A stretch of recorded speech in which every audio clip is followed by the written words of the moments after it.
And how much guidance is going to be given to the GP consortia, from the top?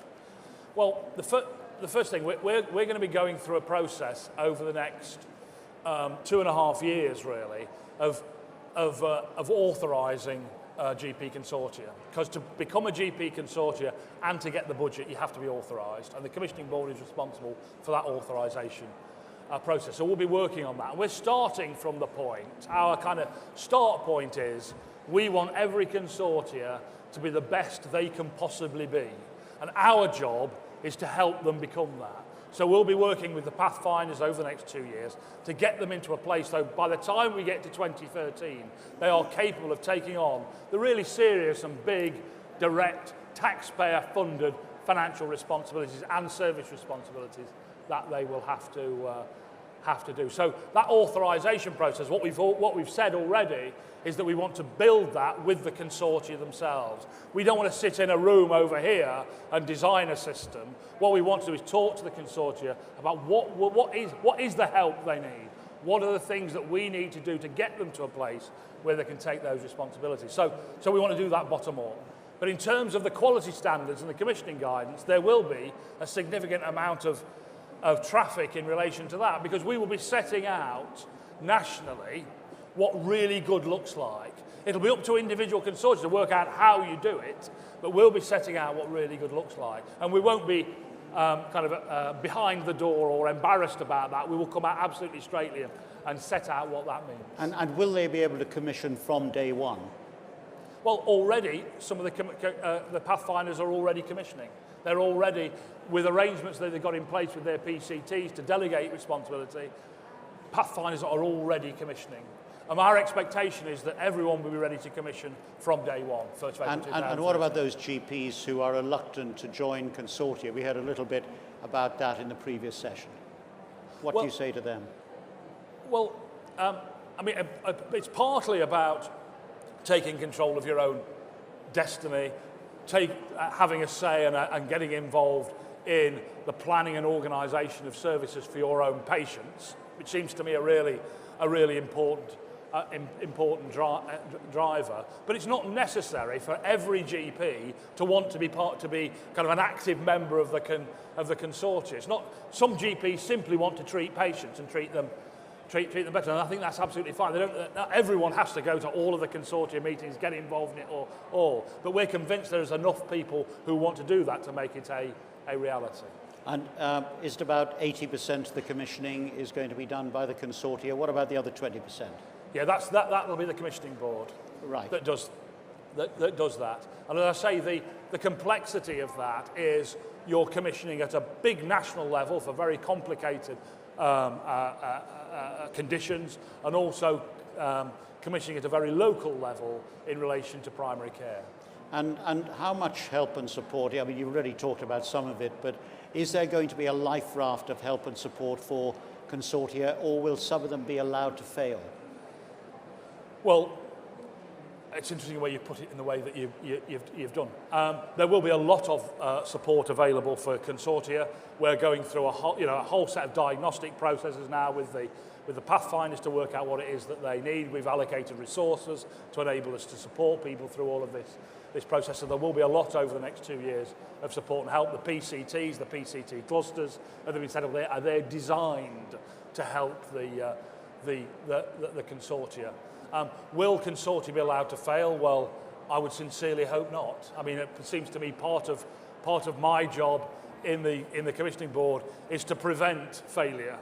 And when things look as if they're going wrong, we would want, and we do have powers to step in, to intervene, to put people into the right place. But it is perfectly possible, even with all of that, for a consortia to fail. But we're convinced that the commissioning board has the powers available to it to make sure that patients won't suffer when that happens, and we have alternative arrangements to put in place.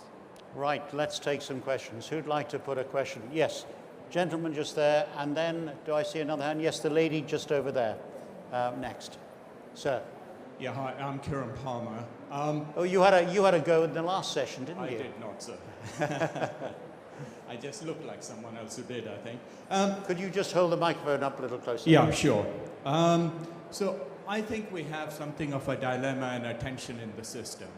Andrew Lansley talked about primary and secondary care clinicians sitting down and talking about pathways that are appropriate for the patient. So that talks about integrated care and virtual integration amongst parties concerned. On the other hand, you are also introducing competition into the system, and the very fact that one set of clinicians, the GPs, are commissioning from another set of clinicians, the secondary providers, means that there's bound to be some tension in the system, and it's likely, therefore, that the greater competition creates fragmentation, creates problems for the finances of the secondary sector, potentially. So could you, do you agree that there is that level of tension? And if you do, then perhaps you could tell us about your approach to the integration versus competition and your approach to regulation that will no doubt be required to deal with that. Thank you. David. Okay, there's quite a lot of stuff there, wasn't there? Right, okay. The first thing that I would say is I think your premise is wrong, fundamentally wrong. And the reason I say that is you want to pose things as opposites. And actually they're not opposites. And it's one of the things I think, particularly about sometimes the discourse in the NHS, is around you're either a Stalinist dictator or you're in favour of Victorian capitalism. You know, there is no connection. But of course, in the world outside of healthcare, it's quite different. People can quite capably compete and work in partnership together in very adult and organised ways. And in a sense, we've got to learn to be able to do that. So they're not diametrically opposed. It is perfectly possible. But they are only tools. They are tools for us to improve services for patients. So if I can give you an example of this. It may not be the best example in the world, but just to give you. It is perfectly possible to look at services for patients with diabetes and say we want an integrated provider for services with diabetes, and we'll go out to tender for that. So you go out to tender for that. But within that tender you say, but we expect within whatever you do, you can give patients choice around podiatry, say, for example.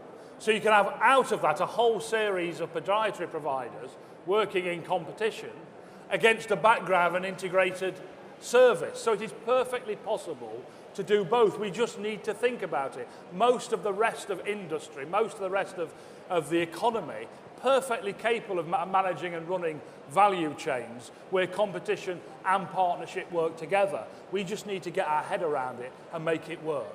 So that's the first thing. The second thing is, fundamentally though, this is about behaviour. It's really about, and you can perfectly see how people can get into conflict and tension.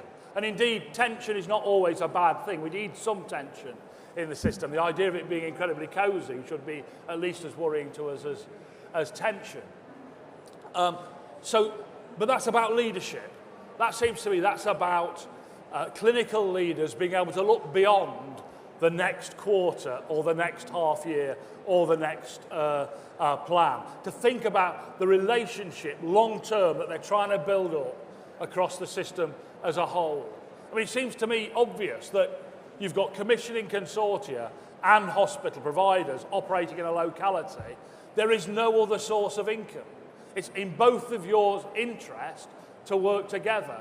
Now, people find that quite difficult. I understand that. But for me, it's a question of leadership. It's a question of the leadership, clinical leadership, and it's a question of managerial leadership. And sometimes we have to make short-term decisions which don't always work in the interests of our individual organisation to get longer-term benefits. And if we can make sure the incentive system works to support that, and I think we can, I think we've got an opportunity to take it forward.